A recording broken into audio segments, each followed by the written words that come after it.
자, 제7절 배임죄입니다. 자, 먼저 의 보시면, 자, 보호 정도는 위헌범이다 했죠. 판례 보시면, 자, 빨간색으로 위태범 동그라미. 자, 위태범, 즉 위헌범이기 때문에 현실적인 재산상의 손해액이 확정될 필요가 없어요.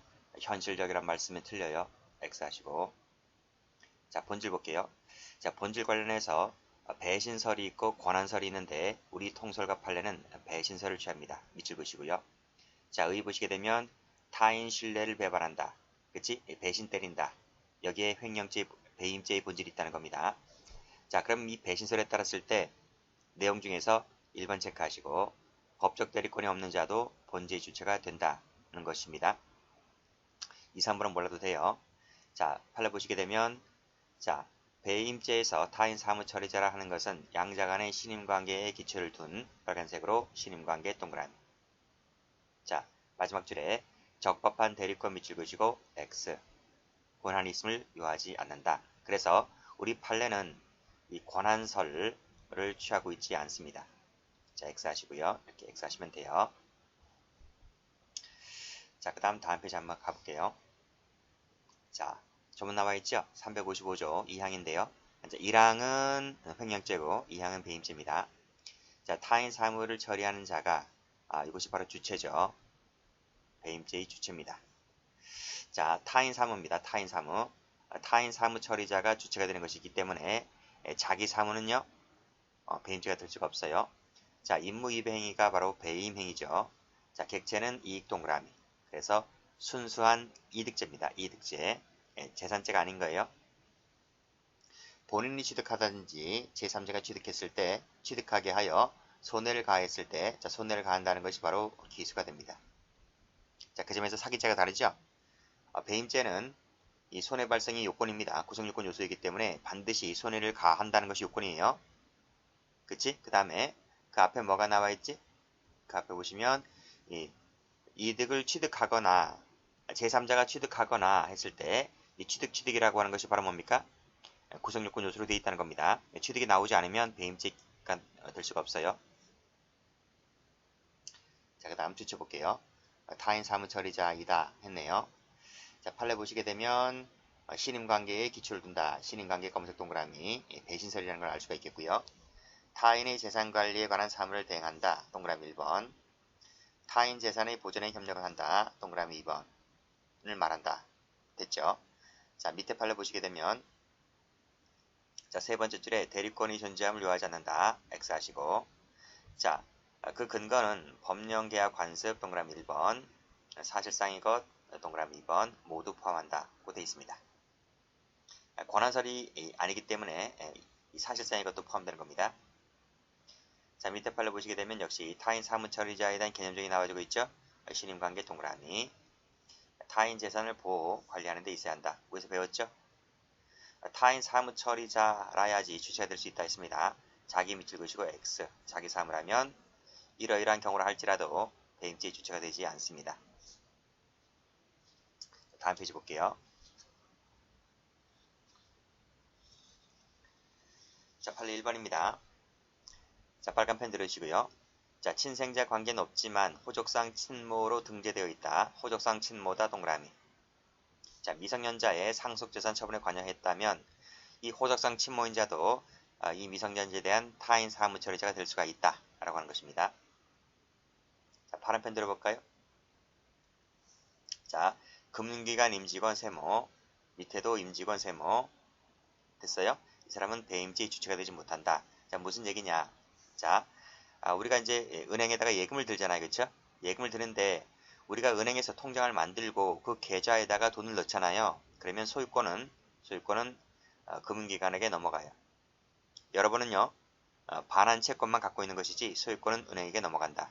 따라서 금융기관 임직원은 여러분과, 즉 예금주와의 관계에서 여러분의 재산을 관리하는 타인 사무처리자가 되지는 않는다. 라고 하는 것이에요. 다만 뭐는 있는 거예요? 그렇지. 여러분들이 계좌를 통해서 반환 청구가 있다면 그에 응할 의무만 있을 뿐이지 금융기관 임직원은 여러분의 재산에 대한 타인 사무처리가 되지를 않는다. 됐죠? 배임죄가 되지 않습니다. 이 판례 출제가 잘 되기 때문에 별표를 박아두시고요. 자, 또 배임죄 주체가 되지 않는 사람들 세무 쳐볼게요. 토지, 구획, 정리, 사업, 조합, 세무. 그쵸? 배임죄 주체가 되지 않는다. 그냥 외우시고요. 자, 3번 볼게요. 자, 신주 발행과 관련하여 대표이사의 업무는 회사의 사무일 뿐이므로 이 신주를 발행함에 있어서 그 대표이사는 누구에 대한 관계에서 이 주주들에 대한 관계에서 배임죄가 되지를 않는다. 이런 말이. 주식을 또 새로 발행하게 되잖아요. 그럼 어떻게 됩니까? 기존에 있던 주가는 떨어지게 되죠. 떨어지게 되면 주주들은 손해를 보게 되는 거죠. 손해를 되게 본다 할지라도 그 회사의 대표이사는 주주에 대한 관계에서 배임죄가 되지를 않는다. 이렇게 보시면 됩니다. 자, 그 다음 4번하고 5번은 묶어볼까요? 이렇게 묶어보시면 자, 쭉 읽어보시고요. 계약을 체결하였고 소유권 이전 등기까지 격려해 주었다 했습니다. 파란색으로 등기까지 격려를 해 주었다. 이렇게 세무를 쳐보면 할도리 다 한 겁니다. 그쵸? 등기 되기 전까지 타인 사무 처리가 되는 것이지 등기까지 다 해주게 되면 할도리 다 한 거예요. 그래서 등기를 격려해 주게 되면 타인 사무 처리자라는 신분은 소멸됩니다. 그런 얘기가 나와주고 있고요. 네 번째 줄 나와주고 있죠. 자, 5번도 보시게 되면 부동산 매매 계약에 있어서 이미 소유권을 이전받은 매수인이 소유권을 이전받았다 했습니다. 그러면 그 타인 사무 처리자라는 신분이 소멸된다 그랬어요. 자, 2번도 마지막 보시게 되면 소유권을 이전받았다 세무 치시고 역시 배임죄의 주체가 되지 않습니다. 다음 페이지 갑니다. 자, 타인 사무네요. 타인 사무. 자, 타인 사무라고 하는 것은 타인 재산을 보호 관리해 주어야 할 의무가 신임관계의 본질적, 전형적 내역을 이루는 이축된 사무여야 한다. 따라서 자기 이 사무라면 자기 밑줄 그으시고 X 이러이러한 경우를 할지라도 주체가 될 수가 없다는 것은 앞에서 설명드렸고요. 그게 바로 여기 이 2번 내용에서 2번 체크해 보실래요? 2번 이 계약이행 사무 있잖아요.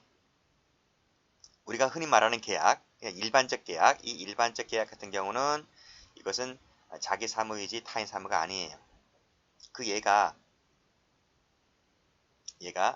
우리가 물건을 사게 되면 이제 매매 대금을 줘야 되잖아요. 그치? 물건을 사게 되면 매매 대금을 주는 것은 일반적 계약이잖아요. 근데 그 돈을 주지 않았다고 해서 배임죄로 처벌됩니까? 아니잖아요. 그쵸? 그리고 우리가 전세 월세를 살잖아요. 전세 월세.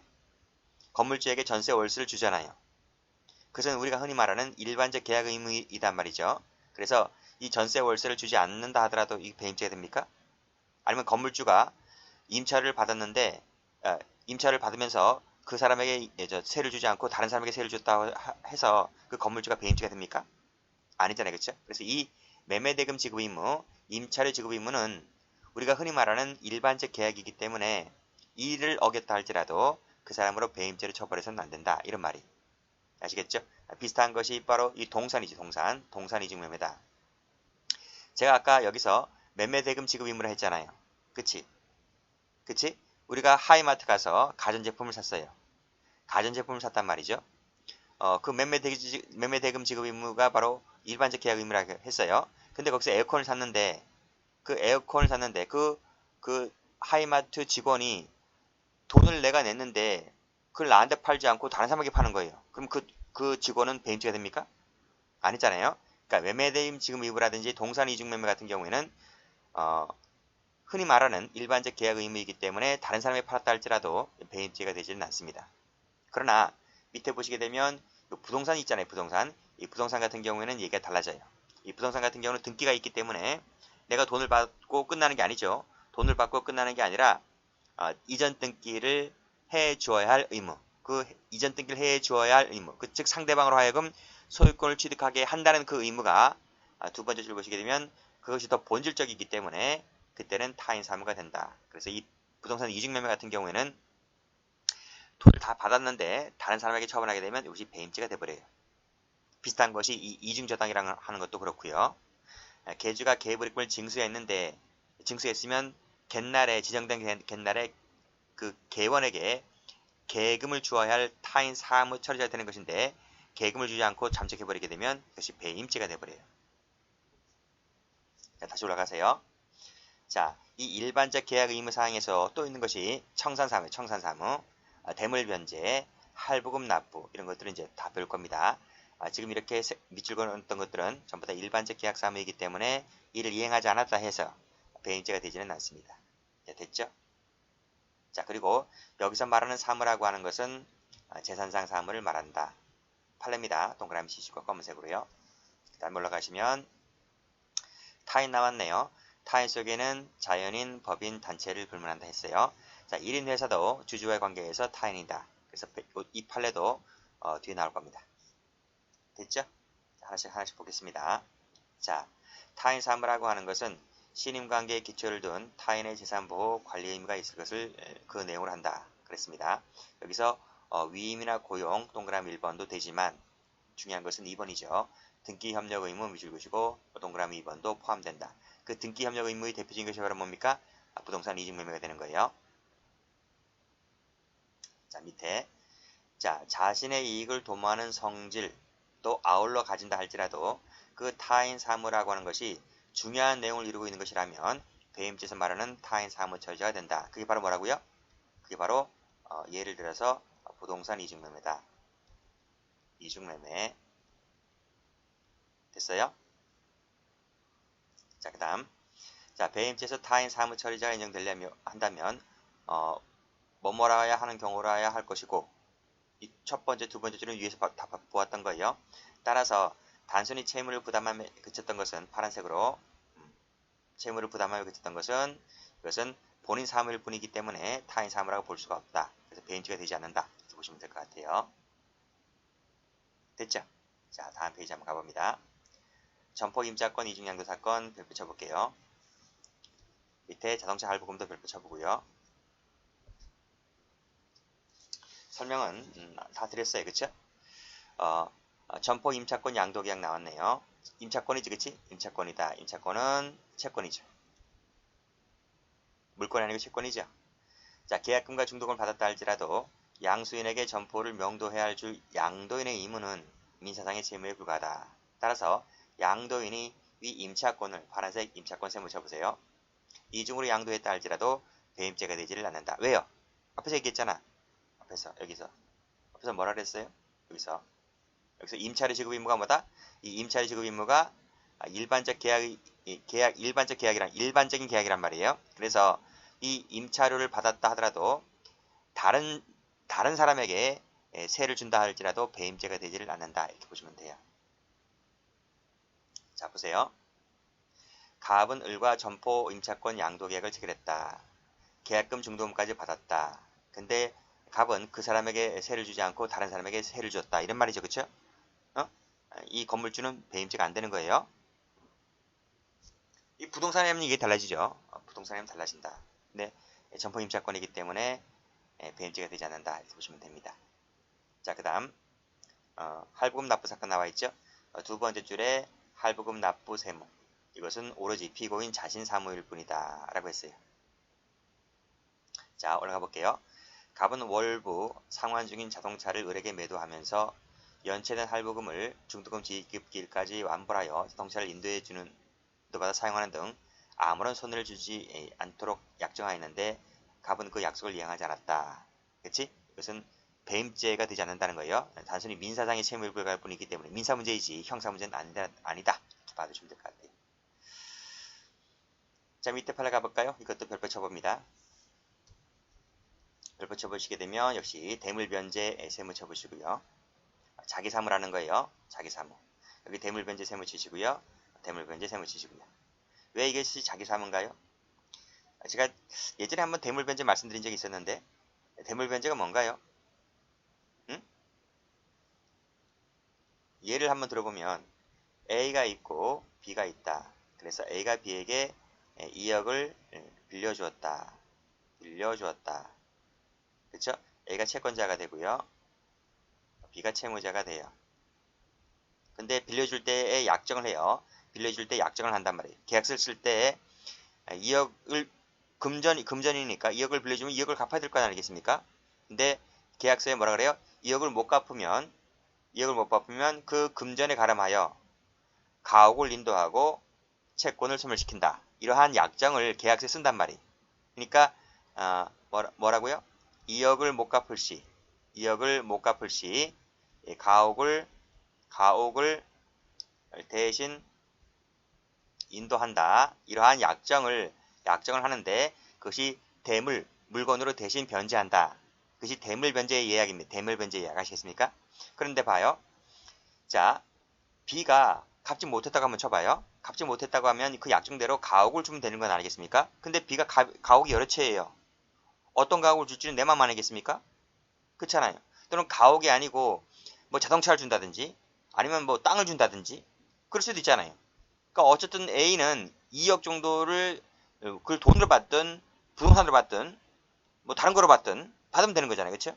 그렇기 때문에 이 가옥 중에서도 뭐뭐를 줄지는 오로지 나의 사무이지 타인의 사무는 되지 않는다라고 하는 것입니다. 자, 그래서 3번을 보시게 되면 채무자인 피고인이 채권자 갑에게 차연금을 변제받지 못할 경우에 자기 어머니 소유 부동산의 상속분을 대신 변제하기로 약정을 했는데 그리고 그 부분에 대해서 등기까지 마쳤는데도 불구하고 이를 제3자에게 팔아먹었다 할지라도 이것은 배임죄가 되지를 않는다. 이렇게 보시면 될 것 같아요. 자, 됐고 그 다음에 파괴사건 가볼게요. 자, 이것도 별표입니다. 배임죄에서 말하는 대표적인 판례죠. 자, 빨간색 펜 들어보시면 낙찰계의 계주가 개원들로부터 개불입금을 징수받았다. 빨간색 징수 동그라미. 그러면 어떻게 되는 겁니까? 지정된 갯날에 갯돈을 주어야 할 타인 사무 처리자가 되는 거예요. 여기 나와있지? 타인 사무가 된다. 근데 그를 주지 않고 튀면 배임죄가 되는 거예요. 자, 그러나 파란색으로 징수를 안 했대요. 징수하지 아니하였다 세무치시고 그랬다면 돈을 받은 것이 없기 때문에 개원들에게 갯돈을 주어야 할 타인 사무가 되지를 않는 거예요. 그쵸? 그쵸? 자, 그 다음 3번을 보시게 되면 징수를 안 했죠? 징수하지 않았다 세무치시고 잠적해버리고 결국 걔는 깨졌네요. 파괴되었다 라고 했을 때 역시 마찬가지로 배임죄의 주체가 되지 않기 때문에 배임죄가 되지 않습니다. 그래서 이 개주 나오면 징수했느냐 징수하지 않았느냐를 보시면 쉽습니다. 자, 밑에 판례 볼게요. 이 판례도 별표죠. 별표입니다. 자동차에 대해서 뭐가 설정됐어요? 저당권이 설정됐습니다. 저당권 설정되었다. 세무 쳐보세요. 저당권은요 물권이에요. 물권이다. 그 다음에 마지막 나와 있는 이 매도하였다라고 하는 것은 채권이죠. 매매니까 채권입니다. 자, 무슨 얘기냐? 갑이 있어요. 갑이 있고 을이 있어요. 을은 채권자고요. 그 다음에 갑은 채무자예요.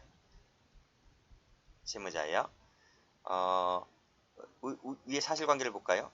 갑은 을로부터 3천만 원을 차용하였다. 그래서 이렇게 3천을 빌렸네요. 3천을 빌려주었네요. 그치? 그래서 빌려주는 조건에 이 차를 새 차를 뽑았는데 이 새 차에다가 어떻게 했습니까? 저당권을 설정했다. 누가? 채권자가 3천을 빌려주면서 이 차에다가 뭐예요? 저당권을 설정했다. 이런 말이에요. 그쵸? 캐피탈 생각하시면 돼요. 캐피탈. 보통 이제 이런 금융권에서 돈을 빌려주게 되면서 거의 대부분 이 저당권을 잡아버리죠. 자, 만약에 돈을 못 갚으면요. 이 사람 저당권 실행해서 이 원금 등을 회수한단 말이죠. 그쵸? 근데 갑이라는 사람이 올라가 보시면 그 갑은 저당권자의 동의 없이 이를 병에게 매도했다. 팔아먹었다는 겁니다. 그래서 이 갑이라는 사람이 병이죠. 병이라는 제3자에게 매도를 했다. 그랬어요. 매도를 하게 되는데 그냥 매도가 되는 게 아니에요. 저당권을 떨궈 놓은 채 그냥 저당권이 부담 없는 그냥 차량이 이렇게 가는 게 아니에요. 이 채권자 을이 저당권을 해제시켜줘야지, 소멸시켜줘야지 저당권에 부담이 없는 가는 것이기 때문에 을은 저당권을 해제해준 바가 없죠. 소멸시켜준 바가 없기 때문에 이 자동차는 저당권이 설정된 상태에서 이렇게 병에게 옮겨가는 거예요. 그치? 자, 이 을의 동의 없이 이 병에게 매도한 것이 채권자 을에 대한 관계에서 채권자 을은 손해를 봅니까? 을은 재산상의 피해를 봅니까? 피해를 보지 않는다는 거예요. 왜냐하면 이 을은 이 병에게 가 있는 이 자동차에 대해서 뭐를 실행할 수 있다? 저당권을 실행할 수가 있기 때문에 실행을 해서 이 원금 회수를 할 수가 있기 때문에 을은 손해를 본다 안 본다? 손해를 보지 않는다. 그래서 배임죄가 되지를 않습니다. 물권은 채권을 깨뜨려요. 채권을 깨뜨리기 때문에 이 차가 누구에게 가 있든 간에 을은 저당권을 실행할 수 있으므로 을은 손해를 보지 않습니다. 됐어요?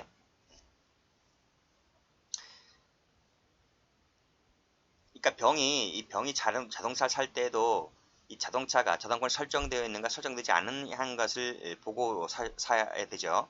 저당권이 설정되어 있다면 차를 사면 안 돼요. 자, 다음 페이지 한번 가볼게요. 자, 말씀드렸죠? 모두 징수했다. 징수 동그라미 치시고 그러면 타인 사무 처리자가 된다 했습니다. 개원에게 지급하지 않았을 때 배임죄가 된다 했고, 자, 밑에 보시면 개가 정상적으로 운영되고 있네요. 그리고 성실하게 개불입금을 지급해 왔다 했어요. 지급해 왔다 했으면 반대로 개주는 개금을 징수했다는 얘기가 되는 거예요. 그런데 그 개원이 개에 참석하여 낙찰을 받아 개금을 탈 수 있는 기회를 박탈했다. 기회 박탈 동그라미 치시면 그 개주는 뭐가 됩니까? 배임죄가 되는 판례가 되죠. 이 두 가지는 개주 사건이기 때문에 묶어볼게요. 검은색으로 묶을게요. 이렇게 묶으시고 3번 볼게요. 공사 잔대금 확보조로 부동산에 대하여 소유권 이전 등기 이 서류를 임차하고 있는 사람이에요. 이 이전 등기에 필요한 서류를 임차하고 있는 사람은 배임죄에서 말하는 뭐가 된다? 타인 사무 처리자가 된다. 는 것이 판례입니다. 근데 그자가 어떻게 했나요? 이를 다른 놈에게 팔아먹었죠. 타인에게 처분하였다면 빨간색으로 이것이 배임죄가 됩니다. 그 다음 1인 내사 판례 나왔네요. 여기 1인 내사 밑줄 그시고요. 그리고 1인 회사와 1인 주주는 별개라 했습니다. 그런데 본인은 그 회사에게 손해를 가하였다면 손해를 가한다 동그라미. 그러면 뭐가 됩니까? 회사에 대해서 배임죄가 됩니다. 자, 그 다음 5번 판례. 자, 근저당권 설정자다. 채무자죠, 채무자. 보니까 토지에 저당권을 설정했단 말 나오네요. 자, 볼게요. A가 있어요. A가 채무자예요. 채무자인데 여기 토지 소유주입니다. 이 토지 소유주야, 이 사람이. B가 있어요. 채권자예요. 채권자인데 돈을 빌렸어요. 그러니까 이렇게 1억을 빌려주었어요. 빌려주고 대신 이 토지에다가 뭘 설정했어요? 저당권을 설정한 거야. 이 토지에다가 이 B가 이 토지에다가 저당권을 설정했다고요. 근저당권을 설정했단 말이에요. 됐어요? 근데 그러면 이 채무자는 돈을 갚을 때까지, 돈을 다 갚기 전까지는 이 토지를 팔아먹으면 안 돼요. 그러면 이 저당권자를 해치는 행위가 되는 것이기 때문에 저당권자인 이 채권자인 B를 해치는 행위가 되는 것이기 때문에 그때는 B에 대해서 배임죄가 되는 거예요.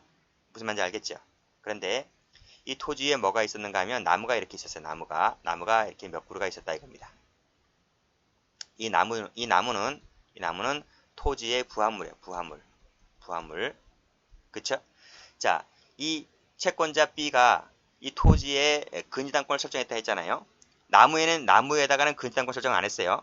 나무에다가 근저당권 설정하지 않았다 할지라도 이 토지에 설정해 놓은 근저당권의 효력은 그 부합물인 나무에도 미치는 거예요. 아시겠죠?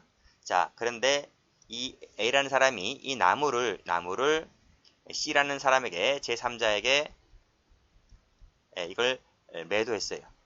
매도하게 되면 뭐가 되는 거예요? 이 땅 가치 효능을 감소시켰기 때문에 이것도 배임죄가 되는 거예요. 무슨 말인지 아시겠죠? 그러니까 이 토지에다 저당권을 설정했다면 토지도 팔면 안 되고 나무도 팔면 안 되는 거예요. 무슨 말인지 알겠죠? 자, 보세요. 자, 특별한 사정이 없는 이상 그 수목은 토지 부합물에 해당한다. 그랬습니다. 그러니까 특별한 사정이 있다는 것은 뭐냐면 나무에다가 등기를 해요. 임목등기를 하게 되면 토지와 나무는 별개가 되는 겁니다. 그러니까 여기서 특별한 사정이 없다는 말은 나무에다가 임목등기를 안 했다는 거예요. 그러면 임목등기를 안 하게 되면 이 나무는 토지의 부합물이 됩니다. 그래서 이 나무는 토지 처분에 따르는 거예요. 토지가 매매가 되면 나무도 같이 매매가 되는 거예요. 무슨 말인지 아시겠죠? 자, 그래서 토지의 부합물에 해당하기 때문에 그 토지에 설정된 근저당권의 영향도 당연히 나무에도 미치는 거예요. 근저당권 설정자인 채무자, 이 사람이 채무자입니다. 그 저당권의 목적이 되는 토지에 식재된 뭐를 빨간색 수목을 처분하였다 라고 하게 되면 이건 땅 가치를 감소시키는 것이기 때문에 채권자를 해쳤다 라고 봐서 채권자에 대해서 배임죄가 된다 이런 말이죠. 자, 6번은 우리가 저저번 시간에 그 양도담보 할 때 그 양도담보랑 상당히 비슷합니다. 가등기권자니까 채권자잖아요. 채권자지. 무슨 권자로 끝나면 채권자입니다.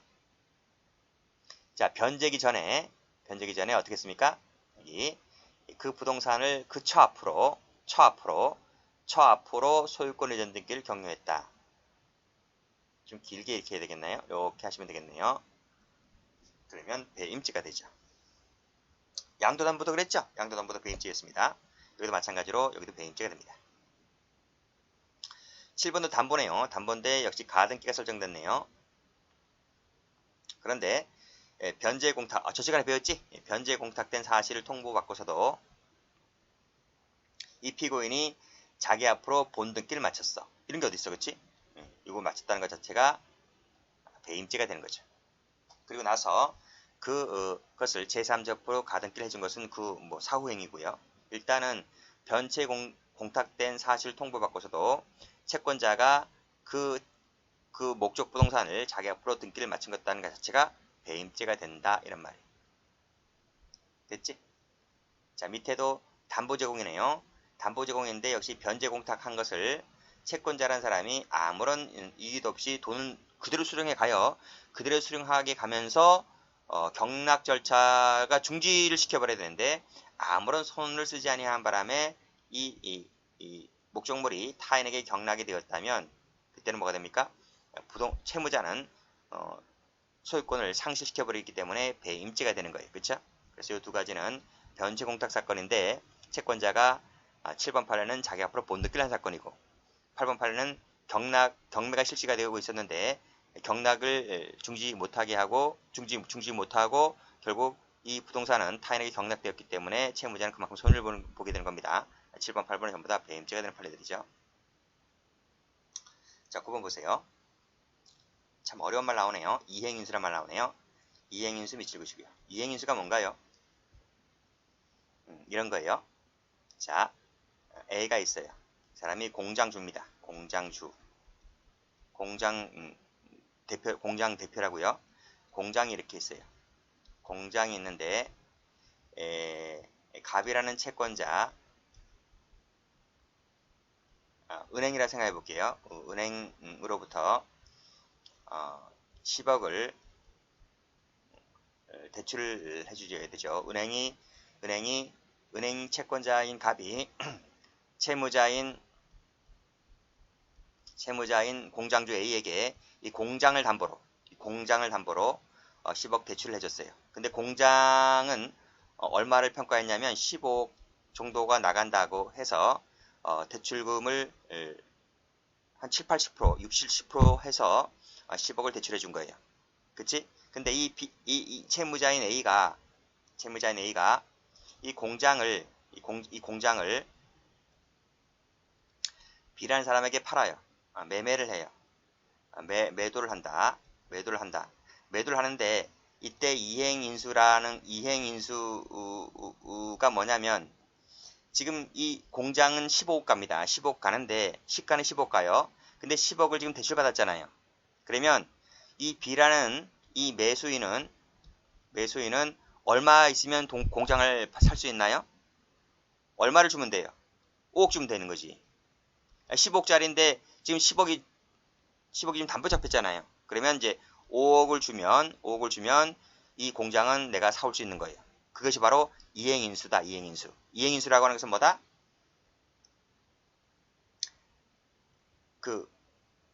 방금 말씀드렸잖아. 기존의 근저당 채무를 내가 그대로 승계하면서 A가 은행에 대해서 부담하고 있었던 그 근저당 채무를 내가 그대로 승계하는 조건 하에 나머지 잔금만 치르면 되는 거.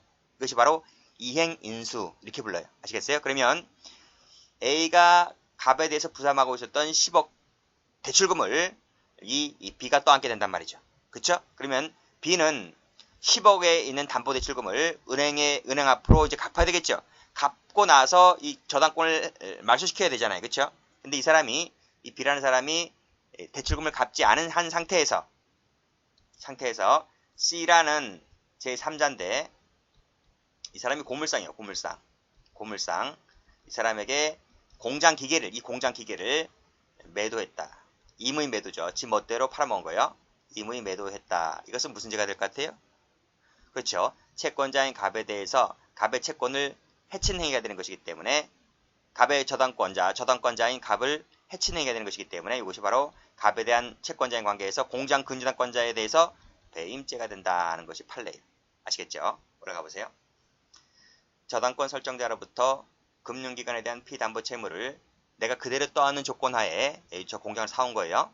그래서 공장 저당권에 설정된 공장기계를 함께 내가 샀어요. 자, 그러면 변제 시까지는 그 담보 목적물에 맞게 보관해야 할 의무가 있다 할 것인데 그 임무에 위배하여 이 공장인 기계를 고물상이라는 제3자에게 어떻게 했습니까? 임의 매도 동그라미 하였다면 이 공장 저당권자죠. 이 저당권자 누구라? 채권자죠. 채권자. 이 채권자에 대한 관계에서 채권자를 해쳤기 때문에 채권자에 대한 관계에서 배임죄가 된다는 판례입니다. 됐죠?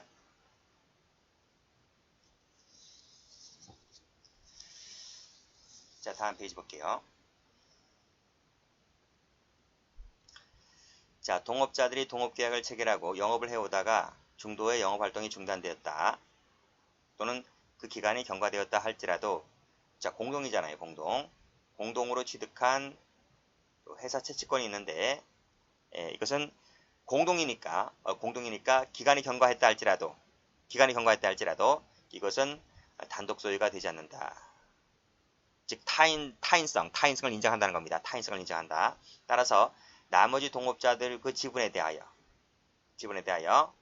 명예수탁자의 지위에 있다 할 것이므로 따라서 그 자가 이를 지멋대로 팔아먹게 되면 그쵸? 지멋대로 팔아먹게 되면 이것이 나머지 동업자들에 대한 관계에서 뭐가 된다? 배임죄가 된다는 판례입니다. 시험에 딱 한번 나온 적이 있고요. 자, 토석 채취권을 매도한 자입니다. 자, 매수인에게 그들이 토석을 채취할 수 있도록 협력해야 할 의무가 있는데 그 임무에 위배해서 어떻게 했습니까? 타인에게 토속 채취권을 양도해버렸다면 이 매수인을 해친 것이잖아요. 해친 것이기 때문에 이 매수인에 대한 관계에서 배임죄가 된다 이런 말이에요. 아니 토속 채취권을 이 사람에게 팔았다면 이 사람에게 넘겨줘야 할 텐데 왜 돈은 다 받고 왜 이 사람에게 넘겨주냐? 그치? 그 다음 골프 회원권을 담보로 제공했네요. 담보로 제공했다. 돈을 빌리면서 담보로 제공했는데요. 그러면 저쪽이 채권자일 텐데요. 담보로 제공했으면서 불구하고 어떻게 했습니까? 제3자에게 역시 제3자에게 빨간색으로 제3자에게 지멋대로 빨간색으로 동그라미 치시면 임의 매도하게 되면 채권자에 대해서 배임죄가 돼버리죠.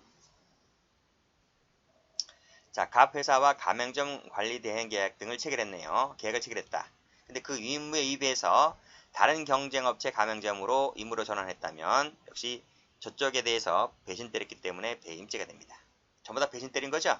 여기 10번, 11번, 12번, 13번 다 배신 때린 겁니다. 자, 14번 가볼게요. 자, 14번은 별표 쳐보세요. 자, 앞에서 자동차에 대한 저당권 설정했다. 그 판례입니다. 자동차에 대해서 이 저당권이 설정됐을 때에는 그치? 이 소유자가 달라진다 할지라도 매도하여 소유자가 달라진다 할지라도 저당권에는 영향이 없다. 그래서 단순히 매도했다는 것만으로는 배임죄가 되지 않는다. 까지는 배웠죠? 여기까지는 배웠어요. 여기까지는 배웠다. 끊으세요. 자, 그런데 자동차를 담보로 제공하고 점유하던 채무자가 빨간색으로 부당히 담보 가치를 감소시켰다면 그때는 예외적으로 뭐다? 배임죄가 될 수가 있다. 이런 말. 예외적으로. 그게 바로 2번입니다. 2번. 피고인이 자신의 명의를 빌려 자동차를 매수하면서 피해자 갑 회사에서 필요한 자금을 대출받고 자동차의 저당권을 설정하였는데 저당권 밑줄 긋으세요. 물권이지 물권이단 말이죠. 저당권자인 갑회사의 동의 없이 이를 성명불상자에게 양도담보로 제공하였다면 성명불상에다가 동그라미 쳐보세요. 됐습니까? 그러면 저 저당권자가 저당권을 실행할 수가 있어 없어? 없어. 이게 누구한테 간지 어떻게 알아? 그렇잖아요. 그치? 그 사람이 대포차로 끌고 다닐 수도 있는 것이고 또는 해외로 팔아먹을 수도 있는 것이고 그래서 저당권을 실행하는 것이 막막하다는 거예요. 그랬을 때는 그때는 배임죄가 될 여지가 있다. 이렇게 나와 있습니다. 밑에 나와 있지. 추구권 행사가 불가능할 여지가 있다. 이렇게 해서 배임죄를 인정했다. 이렇게 보시면 될 것 같아요. 이 판례랑 비교하시기 바랍니다. 15번 갑니다. 자, 임대함에 있어서 임대기간 동안은 다른 영업허가 명의를 피고인 명의로 변경하고 그 기간이 끝날 때에는 다시 자기 앞으로 또는 자신이 지정하는 제3자 앞으로 명의를 변경하기로 이렇게 약정을 했는데요. 약정을 했는데 이 사람이 딴 말이에요. 그래서 마지막 줄 가보시면 갑의 명의 변경 요구를 거부했다라고 했을 때 이것은 배임죄가 된다라는 판례가 되죠. 자, 다음.